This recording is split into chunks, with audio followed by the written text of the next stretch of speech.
Vous êtes en compagnie de Radio Taïwan International.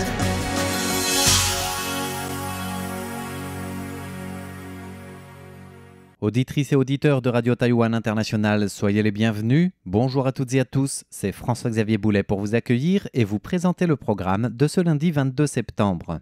Tout d'abord, vous pourrez suivre l'information du jour en compagnie de Tiffen Lee et après vous retrouverez Sasa et Meg Wang au micro pour le deuxième volet de reportage hommage à Arnaud Lechat dans l'émission RTI Explore.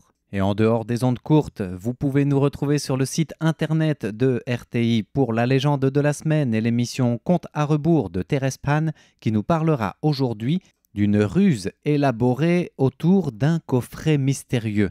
Je ne vous en dis pas plus, tout est à découvrir dans le programme complet de ce lundi 22 septembre qui débute avec le journal de l'information présenté par Tiffen Lee et dont voici les principaux titres.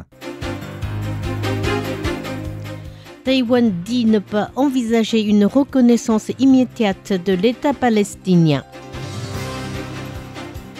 La seconde chambre des Pays-Bas soutient la participation de Taïwan aux organisations internationales.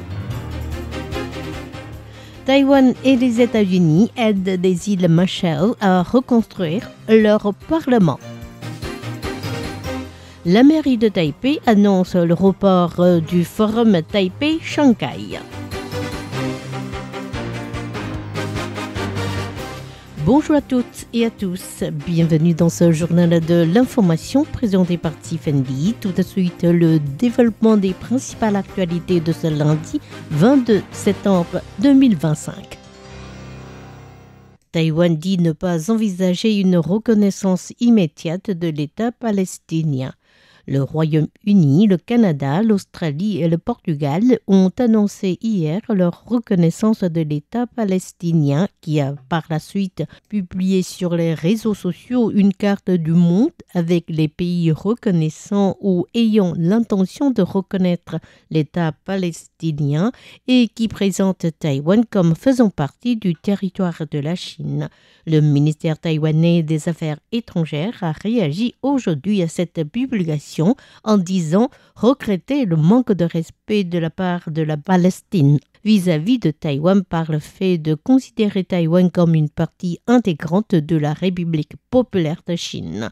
La diplomatie a ensuite déclaré que le gouvernement taïwanais n'avait pour l'instant pas l'intention de reconnaître la Palestine, tout en soulignant la position constante de Taïwan en faveur de la résolution pacifique et à travers le dialogue du conflit entre Israël et la Palestine, afin que la paix soit rétablie de manière définitive dans la région.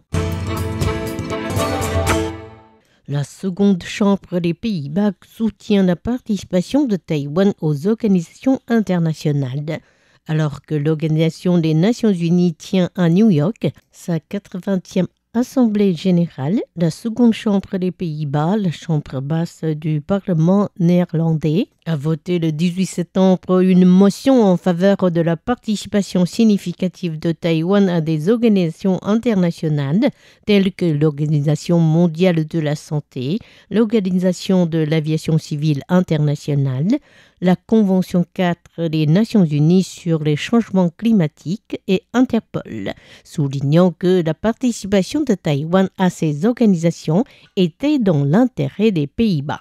La motion adoptée à 147 voix contre 3 précise également que la résolution 2758 des Nations Unies porte uniquement sur la représentation de la Chine au sein de l'ONU, notant qu'en septembre 2024, la seconde chambre néerlandaise avait également voté une motion de ce type en faveur de Taïwan, appelant le pouvoir exécutif à soutenir les négociations entre Taïwan et l'Union européenne en vue d'un accord sur les investissements, mais aussi à conclure avec Taïwan un accord sur l'assistance judiciaire mutuelle.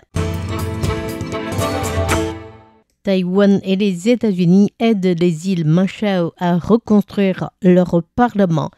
Le secrétaire d'État adjoint américain Christopher Landau a visité la République des Palau et les îles Marshall, deux alliés diplomatiques de Taïwan dans le Pacifique, les 17 et 18 septembre. Durant cette visite, le responsable américain a affirmé que Washington aiderait les îles Marshall à reconstruire le bâtiment de leur parlement qui a été sérieusement endommagé par un incendie survenu le 26 août dernier. L'agence de presse taïwanaise CNA a révélé qu'un document du département d'État américain portant sur le partenariat avec les îles Marshall indiquait qu'avec le soutien de Taïwan, les États-Unis débloqueraient 13 millions de dollars américains pour financer ce projet de reconstruction. En outre, les États-Unis et Taïwan réuniront 8,3 millions de dollars américains pour aider les îles Marshall à remplacer des vieux avions, à améliorer leur capacité de secours, mais aussi à compléter le réseau de transport entre les petites îles de l'archipel, dont l'atoll de Kwajalein, où se trouvent des installations militaires américaines. La mairie de Taipei annonce le report du forum Taipei-Shanghai. La municipalité de Taipei avait récemment annoncé que le forum Taipei-Shanghai aurait cette année lieu à Shanghai du 25 au 27 septembre et que la délégation de Taipei serait dirigée par le maire de la capitale taïwanaise, Jiang Wan-an. L'annonce a également précisé qu'un protocole d'entente sur les ressources en eau serait signé dans le cadre du forum.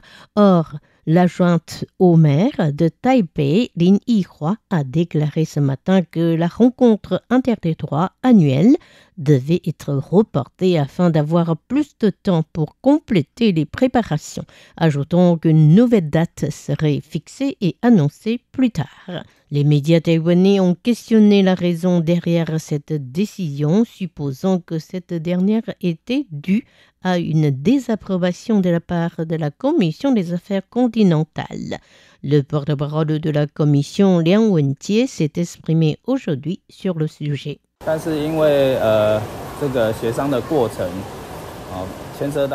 Les discussions étaient plus longues puisque beaucoup de points de vue ont été présentés par les diverses institutions concernées. D'ailleurs, la mairie ne nous a pas donné beaucoup de temps. Toutefois, nous avons abouti à un accord de base vendredi dernier et nous pensions donc que tout allait se dérouler de manière favorable. C'est pourquoi nous étions assez étonnés d'apprendre la suspension ce matin.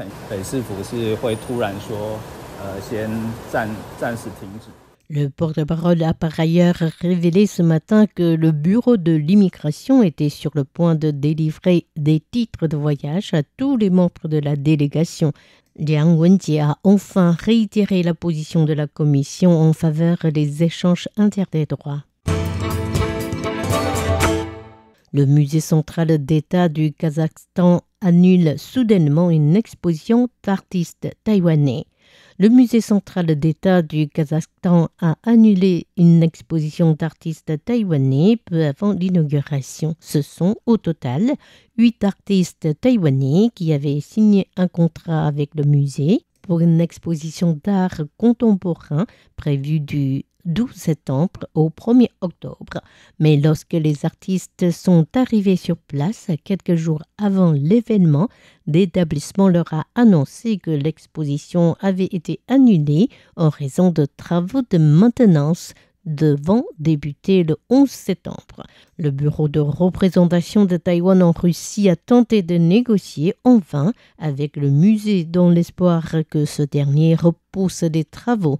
Le ministère taïwanais des Affaires étrangères a dit soupçonner des pressions de la part de la Chine et a dénoncé les tentatives continues de Pékin de s'ingérer dans les activités non politiques des Taïwanais à l'étranger. Plus de 150 000 éperviers de Horsfeld recensés à Kentin en une seule journée. L'automne est la saison où diverses espèces d'oiseaux migrateurs venant du nord passent par Taïwan pour hiverner ou pour faire étape avant de continuer vers le sud. C'est le cas des éperviers de Horsfeld qui ont l'habitude de s'arrêter brièvement à Kenting, dans l'extrême sud de l'île de Taïwan. Depuis 1988, le bureau du parc de Kenting collabore avec l'ONG Raptor Research Group of Taiwan pour recenser cette population qui séjourne dans la région au mois de septembre et octobre. Le 20 septembre, le nombre d'éperviers de Roosevelt a atteint un niveau record depuis 37 ans, des observateurs ayant comptabilisé 153 699 individus en une seule journée. Notons que le dernier record journalier s'était établi en 2020 avec 71 608 éperviers recensés en une journée, avec un nombre total de quelques 270 000 individus pour l'ensemble de la saison en question. Cette année, le nombre accumulé a déjà atteint au 21 septembre les 259 369.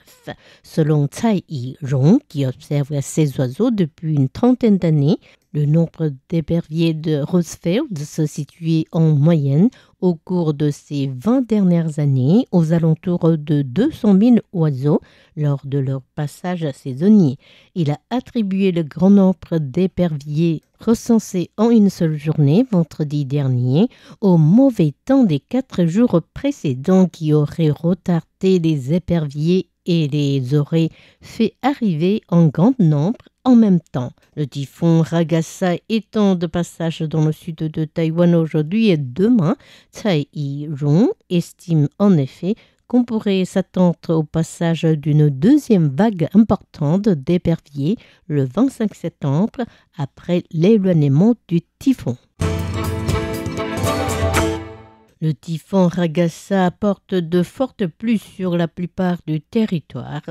L'administration centrale de la météorologie a émis hier matin l'alerte maritime puis l'alerte terrestre en fin d'après-midi contre le typhon Ragasa qui continue de gagner en puissance. Situé en mer entre l'île de Taïwan et les Philippines ce soir, Ragasa poursuit sa trajectoire vers l'ouest et sera au plus près de Taïwan dans la nuit jusqu'à demain matin. La partie sud de Taïwan sera la plus exposée et risque de recevoir les pluies excessives, bien qu'il y ait peu de chances que le centre du typhon touche directement l'île. Les météorologues conseillent aux habitants de rester à l'écart des plages où les vagues risquent d'atteindre une hauteur supérieure à 5 mètres. Dans les zones littorales, notamment au sud et à l'est, les rafales pourraient atteindre une vitesse de 33 mètres secondes. C'était Tiffany qui vous a présenté le journal de ce lundi 22 septembre 2025. Merci de votre fidélité et excellente suite de programmes sur RTI. À bientôt.